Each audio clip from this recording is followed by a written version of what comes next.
The richest man in Lagos threw away his $1 million suit and put on torn clothes to find out if anyone could love him without his money. But what he discovered that rainy Tuesday morning would destroy everything he thought he knew about love. Jonathan sat in his glass office on the 40th floor, watching people rush around like ants below. He owned half the buildings he could see. His company made more money in one day than most people earned in their whole lives. But he felt empty. "Sir, your mother is here," his secretary Mary said through the intercom. Jonathan sighed. He knew what this was about. His mother, Mrs. Grace, walked in wearing her expensive gold jewelry and designer dress. Behind her was a young woman with perfect makeup and a fake smile. "Jonathan, meet Sandra," his mother said.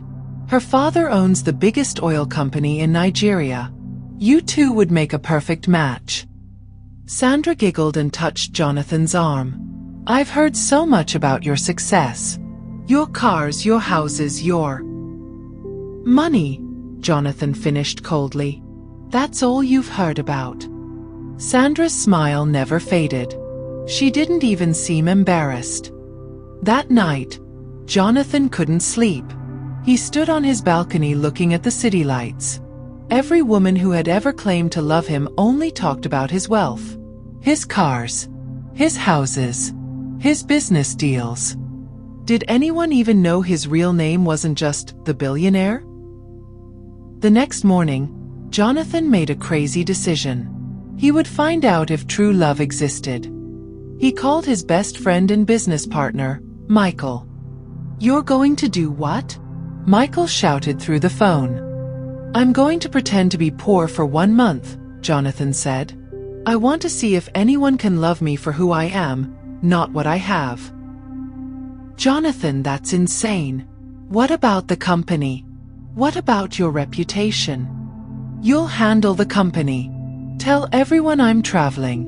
And Michael, if I find real love, I might never come back to this life." Michael was quiet for a long moment.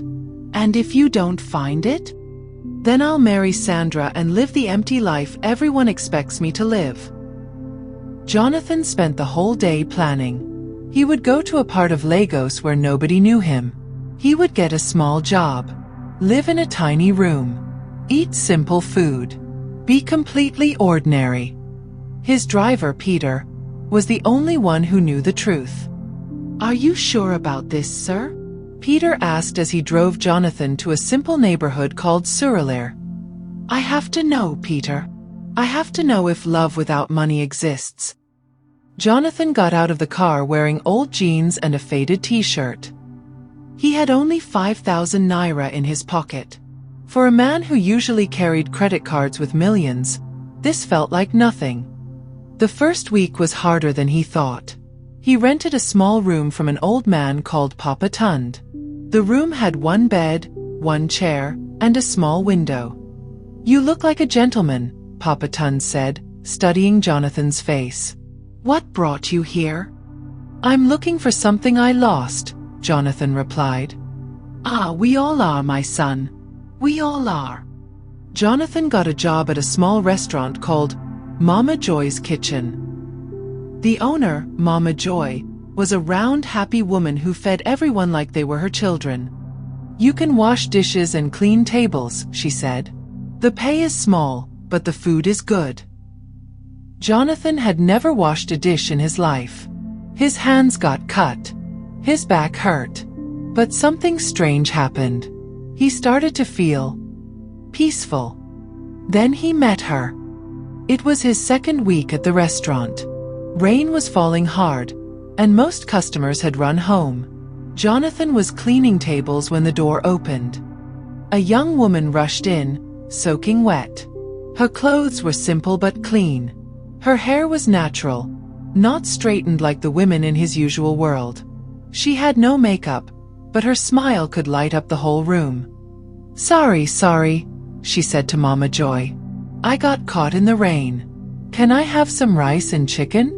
Just small portion, please." Mama Joy looked at the girl with motherly concern. "Ariana, you're too thin. When did you last eat a proper meal?" Yesterday morning, Ariana said quietly. Jonathan watched from the corner. This girl. There was something different about her. She wasn't asking for pity.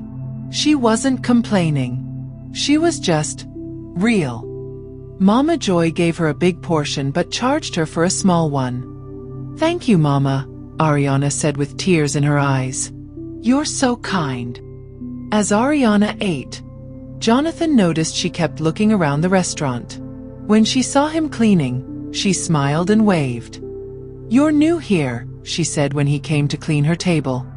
Yes, my name is John. He almost said Jonathan but caught himself. I'm Ariana. You seem sad. Are you okay? Jonathan was shocked. This girl had no money for food, but she was asking if he was okay? I'm fine, he said. Just thinking about life. Life is hard, Ariana said, but it's also beautiful. Like this rain. It's making everything wet and cold, but tomorrow the plants will grow better. Something in Jonathan's chest tightened. When was the last time someone had spoken to him about life instead of business? Over the next few days, Ariana came to the restaurant often. She worked as a nurse at a small clinic nearby. Every day she helped sick people, but she could barely afford to eat. Why did you become a nurse? Jonathan asked one evening as they talked. My little sister died when I was 16, Ariana said quietly. We couldn't afford good medical care. I promised myself I would help other families so they wouldn't go through what we went through. Jonathan felt something break inside him. Here was a woman who had lost everything but still wanted to help others. In his world, people stepped on others to get more money. That's amazing, he whispered. What about you, John? What do you want to do with your life? For the first time in years, Jonathan couldn't answer quickly. In his real life, his goals were simple. Make more money, buy more things, be more powerful. But sitting here with Ariana, those things seemed silly. I want to help people, he heard himself say. I want to make the world better. Ariana's face lit up. That's wonderful. The world needs more people like you. Jonathan almost laughed. If only she knew who he really was. As the days passed, Jonathan found himself looking forward to seeing Ariana more than anything else. She would tell him about her patients, about the old man who gave her mangoes from his tree, about the children who drew her pictures. Her life was simple, but it was full of love and meaning. One evening, Ariana didn't come to the restaurant. Jonathan waited and waited. Finally, he asked Mama Joy where she was. Oh, Ariana's little brother got sick. She's taking care of him. Poor girl, she's been at the hospital all day. Jonathan's heart stopped. Which hospital? The government hospital. The free one. But between you and me, Mama Joy whispered, that place is not so good. The boy needs better care. That night, Jonathan couldn't sleep. He knew he could fix this problem with one phone call. He could pay for the best doctors, the best hospital, the best everything. But if he did that, Ariana would know he was lying about who he was. The next morning, Jonathan went to the government hospital. He found Ariana sitting on a plastic chair in the waiting area. Her eyes were red from crying. John, she said when she saw him, what are you doing here? I came to check on you. How is your brother? The doctors say he needs surgery, but... Ariana started crying again. I don't have the money. They want 50,000 naira.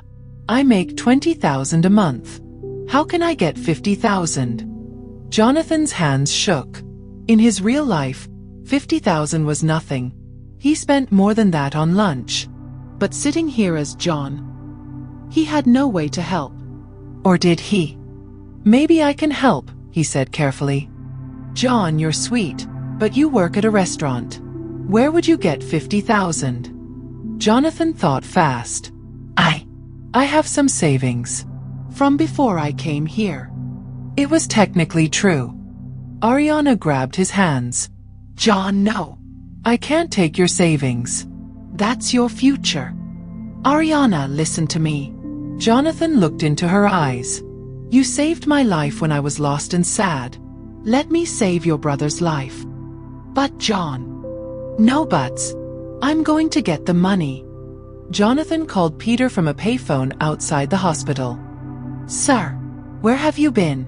Your mother is going crazy. She says if you don't come home soon, she'll marry you to Sandra without your consent." "Peter, I need you to bring 50,000 naira to the government hospital. But don't let anyone see you give it to me." "Sir, are you okay? 50,000? That's like 1 minute of your usual spending. Just bring it, Peter. And keep this secret." An hour later, Peter handed Jonathan an envelope in the hospital parking lot. "Sir, who is this money for?" Jonathan looked through the window at Ariana, who was praying in the waiting room. "It's for love, Peter. Real love." When Jonathan gave Ariana the money, she cried for 10 minutes. "John, I don't know how to thank you. This is everything to me." "You don't need to thank me," Jonathan said. "Just get your brother better." The surgery was successful. Ariana's brother, David, was only 12 years old. When he woke up and saw Jonathan, he smiled. "Are you my sister's boyfriend?" David asked. Ariana blushed. "David." But Jonathan found himself wishing the answer was yes. Over the next week, as David recovered, Jonathan spent every free moment at the hospital. He and Ariana would sit in the garden and talk about everything. Dreams, fears, childhood memories, hopes for the future. "John," Ariana said one evening as they watched the sunset, "can I tell you something?" "Anything. I think I'm falling in love with you." Jonathan's heart exploded with joy and terror at the same time. "Ariana, I know we haven't known each other long, and I know you don't have much money, but you have something better. You have a good heart. You care about people. When you gave me money for David's surgery, I saw who you really are." Jonathan wanted to tell her the truth so badly. He wanted to say, "I'm not poor. I'm rich. I can give you everything." But he realized something scary. If he told her the truth now, she might think he had been playing with her feelings. She might think rich people were all liars. "I'm falling in love with you too," he whispered instead. They kissed under the hospital garden lights. It was Jonathan's first kiss that had nothing to do with money or business deals. It was pure love. But that same night, his phone rang. It was Michael. "Jonathan, you need to come back now. Your father had a heart attack. He's in the hospital. And your mother, she's arranged your engagement to Sandra for next week." Jonathan felt his two worlds crashing into each other. "Michael, I can't." "Jonathan, if you don't come back, you'll lose everything. The company, the inheritance, everything your family built. And your father might die thinking his son abandoned him." Jonathan looked at Ariana through the hospital window. She was reading a story to David, making funny voices that made him laugh. This was real love. But could he abandon his family? Could he let his father die alone? "I'll be there tomorrow," Jonathan said quietly. That night, Jonathan lay awake in his tiny room. He had found what he was looking for. Real love. A woman who loved him for his heart, not his wallet. But now he had to choose between love and family. Between the woman who made him feel alive and the life he was born into. The next morning, he went to see Ariana at the clinic where she worked. "I have to go away for a few days," he told her. "Where? Why?" "Family emergency. But I'll be back. I promise." Ariana hugged him tight. "Be careful, John. I love you. I love you too." As Jonathan walked away, he didn't know if he was lying about coming back. Peter picked him up at the corner in the company car. "Ready to be rich again, sir?" Peter asked. Jonathan looked back at the clinic where Ariana was helping sick children. "I don't know if I'll ever be ready for that." An hour later, Jonathan walked into his father's hospital room wearing his expensive suit. His mother jumped up.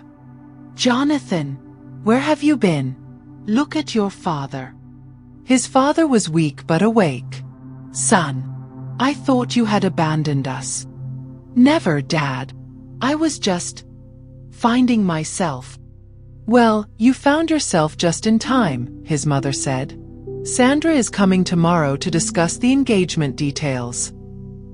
Jonathan looked at his father's weak face. His mother's worried eyes. The family business that employed thousands of people. Then he thought about Ariana's smile. Her pure heart. The way she made him want to be a better person. How could he choose between two loves? Love for his family and love for the woman who had changed his life? But the choice was about to be made for him. The next morning, Jonathan woke up to find Ariana standing in his family's mansion garden, tears streaming down her face as she stared at the newspapers. The headlines screamed, "Billionaire CEO Jonathan Adebayo returns home for engagement to oil heiress." "John?" Ariana whispered, her voice breaking. "Or should I call you Jonathan?" Jonathan's world stopped. His heart pounded so hard he thought it would burst. He ran outside in his pajamas, not caring that the security guards and gardeners were watching. "Ariana, how did you?" "The newspapers are everywhere," she said, holding up the paper with his photo. "The missing billionaire is back." "That's you, isn't it?" "The man I fell in love with doesn't exist." Jonathan reached for her hands, but she stepped back. "Please let me explain." "Explain what?" Ariana's voice was getting louder. "That you lied to me? That while I was worrying about money for food, you were playing dress up? That everything we shared was fake?" "It wasn't fake," Jonathan shouted. "My feelings for you are real."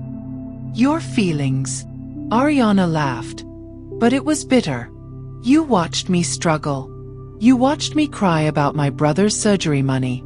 You knew I was skipping meals, and you said nothing." Mrs. Grace appeared at the mansion door. When she saw Ariana, her face twisted with disgust. "Who is this person?" "Security. How did this girl get in here?"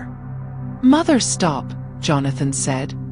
But his mother was already walking toward them. "You must be one of those gold diggers who saw the newspaper and came looking for money." "Well, let me tell you something." "I don't want his money," Ariana said quietly. "I never did." Mrs. Grace stopped walking. Something in Ariana's voice surprised her. "Then what do you want?" "I wanted John. The man who washed dishes at Mama Joy's restaurant. The man who gave his savings to help my brother." "But that man was a lie." Jonathan stepped between his mother and Ariana. "Mother, this is the woman I love." "Love?" Mrs. Grace looked Ariana up and down. "Jonathan, look at her clothes. Look at where she comes from. What could you possibly have in common with someone like this?"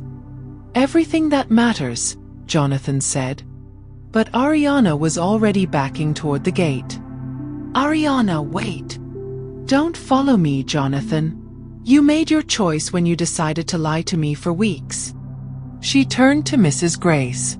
"Ma'am, your son is a good man with a kind heart. But he's also a coward who doesn't know how to tell the truth. You raised him to think money is more important than honesty." Mrs. Grace's mouth fell open. No one had ever spoken to her like that. "And Jonathan," Ariana continued, "when you marry Sandra next week, remember that she'll never love you the way I loved John. Because John was real and you're just rich." Ariana walked away, leaving Jonathan standing in his family's perfect garden, feeling more broken than he had ever felt in his life. That afternoon, Jonathan sat with his father. "Dad, I found her. I found the woman who loves me for who I am." His father smiled weakly. "Then why do you look so sad?" "Because I lied to her. And now she hates me." "Son, love built on lies always falls apart. But love built on truth can survive anything. What should I do? Tell her the truth. All of it. Why you lied, what you learned, how she changed you. If she really loves you, she'll understand. And if she doesn't? His father took Jonathan's hand. Then at least you'll know you tried to build something real. Meanwhile, Ariana went back to work at the clinic, but she couldn't focus. Children would ask her what was wrong, but she couldn't explain. Her best friend Sarah, another nurse, finally cornered her. Ariana, what happened? You've been crying for 2 days. Ariana told Sarah everything. About John. About falling in love. About discovering he was actually Jonathan Adebayo, one of the richest men in Nigeria. Wait, Sarah said. He's the billionaire who owns Adebayo Industries? Girl, why are you crying? You hit the jackpot. You don't understand. He lied to me. Maybe he had a good reason.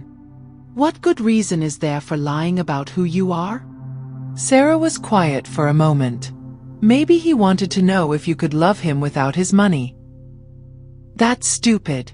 Of course I would love him. Money doesn't matter to me. But he didn't know that. Rich people. They probably have a lot of people who pretend to love them just for money. Ariana stopped crying. She hadn't thought about it that way. That evening, Ariana went to visit Mama Joy at the restaurant. Mama, did you know John was really Jonathan Adebayo? Maybe Jonathan was better off with someone from his own world. Mama, did you know John was really Jonathan Adebayo? Mama Joy smiled. I suspected something. That boy had soft hands like he never worked a day in his life. But he had good spirit. He cared about you. He lied to me, Mama. Child, sometimes people lie because they're scared. What was he scared of? I don't know. Think about it. He's a rich man. Rich men have problems we poor people don't understand. Maybe he was scared you would only love his money. But I would never. He didn't know that. You have to see it from his eyes. That night, Ariana couldn't sleep. She kept thinking about all the moments she and Jonathan, had shared. The way he listened to her stories about patience. The way he cried when she told him about her sister. The way he didn't hesitate to give her money for David's surgery. Those feelings were real. She knew they were real. But the lying still hurt. The next morning, newspapers everywhere showed pictures of Jonathan and Sandra together at a restaurant.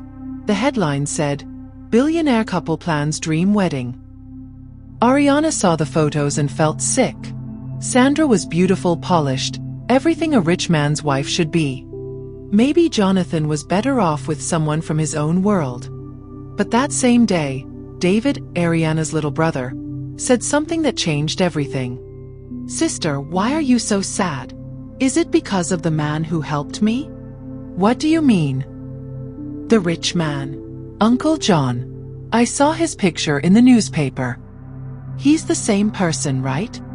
Yes, but David. He saved my life. Does it matter if he's rich or poor? He saved my life. Ariana stared at her 12-year-old brother. When had he become so wise? Meanwhile, Jonathan was miserable. He went through the motions of planning an engagement to Sandra, but his heart wasn't in it. Sandra noticed. Jonathan, you seem distracted. Are you thinking about work? Something like that. Well, don't worry. After we're married, you won't have time to be distracted. I have so many plans for us. We'll travel to Paris, Milan, Dubai. Oh, and I want to redecorate your penthouse. The current style is too simple. Jonathan realized Sandra had been talking for 20 minutes about spending his money, and she hadn't asked him one question about his thoughts, feelings, or dreams. With Ariana, every conversation had been about life, meaning, hopes, fears. Sandra, can I ask you something? Of course, darling. Why do you want to marry me? Sandra laughed. What a silly question. You're Jonathan Adebayo. You're successful, powerful, rich. What more could a woman want? What about love? Oh, that too, of course. I mean, I love everything about you. Your success, your lifestyle, your potential. Jonathan noticed she never said she loved him. That evening, Michael came to visit Jonathan at the family house. You look terrible, Michael said. I feel terrible. Is it because of that girl? Ariana. Her name is Ariana. And yes. Jonathan, maybe you should talk to her. Explain why you did what you did. She hates me, Michael. She thinks I was playing with her feelings. Were you? No. God, no. Those were the most real feelings I've ever had. Then fight for her. How? She won't even see me. Then don't see her. Write to her. Send her a letter. Tell her everything. That night, Jonathan wrote the longest letter of his life. He told Ariana everything. About growing up rich and never knowing if people liked him for himself. About the loneliness. About the women who only saw his bank account. About the decision to become John and find real love. He wrote about how she had changed him. How her kindness and strength had shown him what really mattered in life. How loving her had made him want to be a better person. He wrote about the agony of choosing between love and family duty. About how empty he felt planning a wedding to someone who didn't really know him. The letter was 10 pages long. Peter delivered it to Ariana's apartment the next morning. Ariana read it 3 times, crying harder each time. The letter ended with, I know I don't deserve your forgiveness. I know I hurt you by lying. But I need you to know that John wasn't fake. John was the real me, freed from all the expectations and pressures of being Jonathan. With you, I was the man I always wanted to be. If you can find it in your heart to give me another chance, I promise I will never lie to you again. I love you, Ariana. Not as Jonathan the billionaire, but as the man who learned what love really means because of you. Ariana sat in her small apartment, holding the letter, crying. She loved him. She knew she loved him. But could she trust him again? Her phone rang. It was Sarah. Girl, have you seen the news? What news? Turn on the TV right now. Ariana turned on her small television. A reporter was standing outside Adebayo Industries. In a shocking turn of events, billionaire Jonathan Adebayo has announced he's calling off his engagement to Sandra Williams. Sources say he's also considering stepping down from his position as CEO to pursue a simpler life. Ariana's heart stopped. The reporter continued. When asked for comment, Jonathan Adebayo simply said, I've learned that true wealth isn't measured in money, but in love. I'm choosing love. Ariana's hands shook. He had called off the engagement. He was choosing her. But was it too late? Had too much damage been done? That afternoon, Ariana was working at the clinic when a commotion started outside. She looked through the window and saw Jonathan standing in the courtyard. But he wasn't wearing an expensive suit. He was wearing simple jeans and a t-shirt, just like when she first met him. And he was carrying a sign that said, Ariana, I'm sorry. I choose you. Patients and staff gathered around the windows to look. Who is that man? Asked Dr. Adebayo, no relation, the clinic director. That's Jonathan Adebayo, the billionaire. What's he doing here with a sign? Ariana walked outside. The crowd followed her. Jonathan, what are you doing? I'm fighting for you, he said simply. I called off the engagement. I told my mother I won't marry Sandra. I told my father I might give up the company. You can't do that. Your family business means nothing without you. Ariana, I've been rich my whole life, but I was never happy until I met you. John wasn't fake. John was who I really am inside. Mrs. Grace's car pulled up. Jonathan's mother got out, looking furious. Jonathan, what are you doing? You're embarrassing the family. Mother, I'm choosing love over expectation. Mrs. Grace marched over to Ariana. This is your fault. You're destroying my son's life. But before Ariana could respond, something unexpected happened. Dr. Adebayo stepped forward. Ma'am, I don't know who you are, but I know this young lady. Ariana is the kindest, most dedicated nurse we have. She works extra hours without pay to help patients who can't afford care.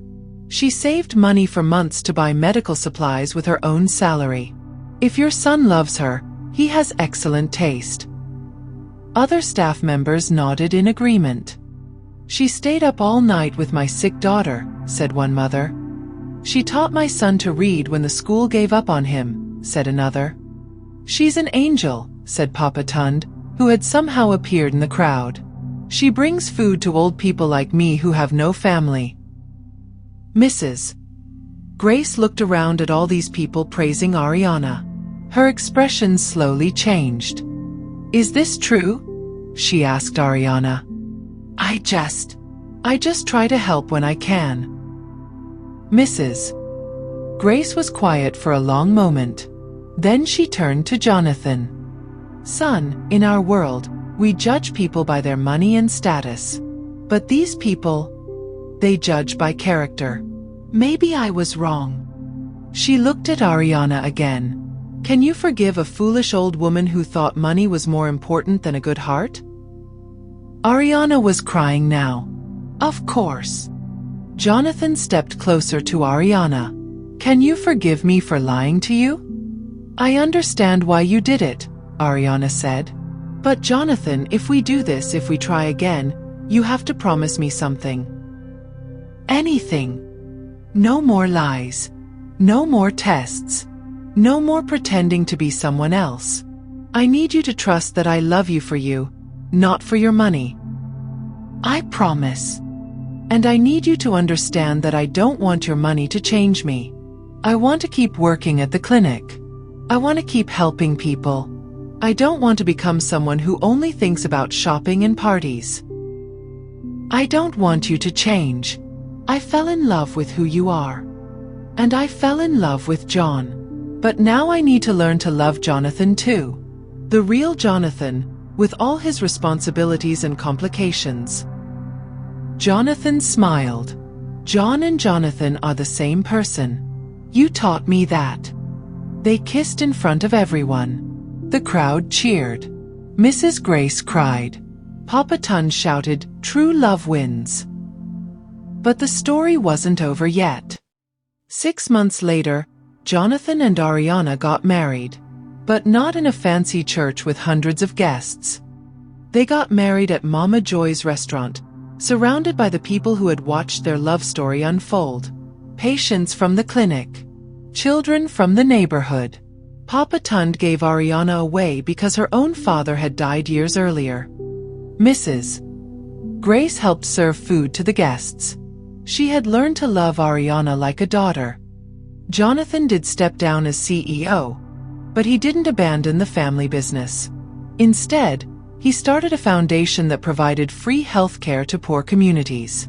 Ariana became the director. They moved into a nice house, not a mansion, big enough to be comfortable, small enough to feel like home. Sandra married another rich man 3 months later. She never loved Jonathan anyway. But the most beautiful part came 1 year after their wedding. Jonathan and Ariana were visiting the government hospital where David had his surgery. They were donating new equipment when they met a young couple in the waiting room. The woman was crying. We don't have money for the surgery. Our daughter.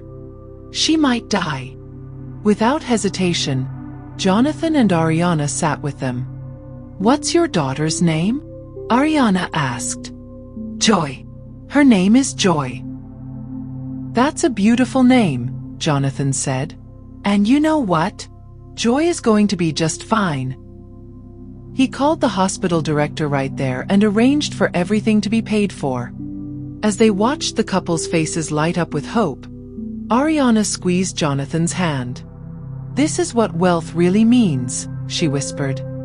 What's that? Being able to turn someone's worst day into their best day. Jonathan looked at his wife, his partner in love and in making the world better, and knew he had found what he had been searching for. Real love. The kind that makes you want to lift others up instead of just lifting yourself up. The kind that sees past money and status to the heart underneath. The kind that changes everything. The end.